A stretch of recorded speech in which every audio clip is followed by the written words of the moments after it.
Pella yóò fi ojú báyìí yóò fi balẹ̀ ẹjọ́ bó ṣe fẹ́ wara rẹ̀ pa FRSC ló sọ bẹ́ẹ̀ látàrí bí gbajúmọ̀ sọ̀rọ̀sọ̀rọ̀ orí TikTok Habib Hamzat ẹni tí àwọn èèyàn mọ̀ sí Pella bó ṣe fẹ́ wara rẹ̀ pa lánàá òde yìí.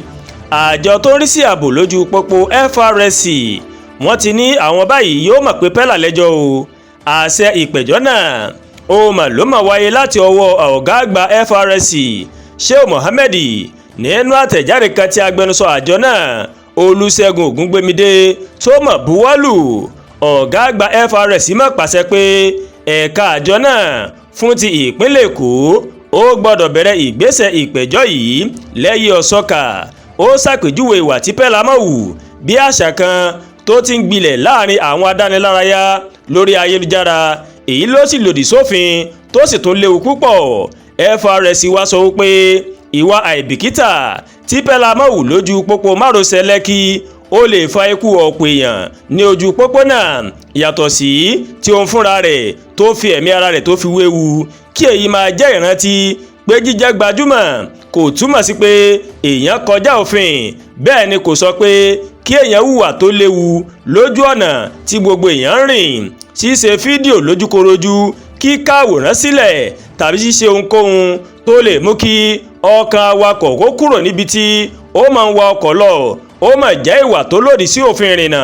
Ó sì tún lè ṣe okùnfà ìjàmbá fún awakọ̀ àti àwọn èèyàn míì lójú pópó. Bẹ́ẹ̀ ni àtẹ̀jáde àjọ FRSC mọ̀ wí.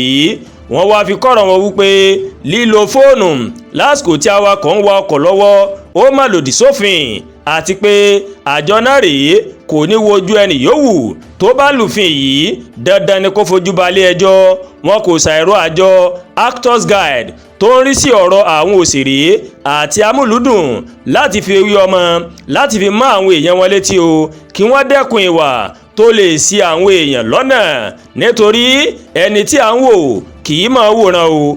Bákan náà ni FRSC máa kìlọ̀ pé kí àwọn tó ń fi ayélujára pa owó kí wọ́n lọ mọ̀ pé kò sí kọ́ńtẹ́ǹtì tó mà tó kí ẹ̀mí èèyàn mọ̀ sọnù. Àjọ náà sọ pé ẹni tó ń bẹ láyé òun ló lè rí nǹkan gbé sórí ayélujára. Bí ẹnikẹ́ni bá wá kẹ́fìn ẹnìkan tó ń torí ohun tó fẹ́ gbé sórí ayélujára tó ń hùwà tó lè fa ìjàmbá ọkọ̀ fún aráàlú, tó ń ṣe fídíò tàbí hùwà tó lè fa ìjàmbá sí ara rẹ̀ tàbí ara yòókù lọ́rùn, FRSC ní kí ẹ má ṣe dákẹ́ o, ẹ tètè fi tó ẹ̀ka tó yẹ, ẹ tètè fi tó wọn létí ká lè jọ dẹ́kun ìjàmbá ọkọ̀ lójú pópó. FRSC òun ló sọ bẹ́ẹ̀. Àdúràgbà Olúwatóyìn ló ń kàròyìn sí létí o láti kàn ní Ẹ̀yà Yorùbá World TV. Bẹ́ẹ̀ ṣe ń wò wá, ẹ máa bá wa like, ẹ máa share, ẹ máa comment. Ẹ má tún gbàgbé láti bá wa subscribe sórí YouTube channel wa, kẹ́ wá bá wa tẹ notification bell láti lè máa àwọn ètò wa lọ́kọ̀ọ́jọ̀kan tó bá ti gorí ìkànnì yìí. A kú iṣẹ́ tàná, a kú múra iṣẹ́ tòní, àánú Ọlọ́run bá rèé kò ní dágbére nínú ayé mi àti yín o.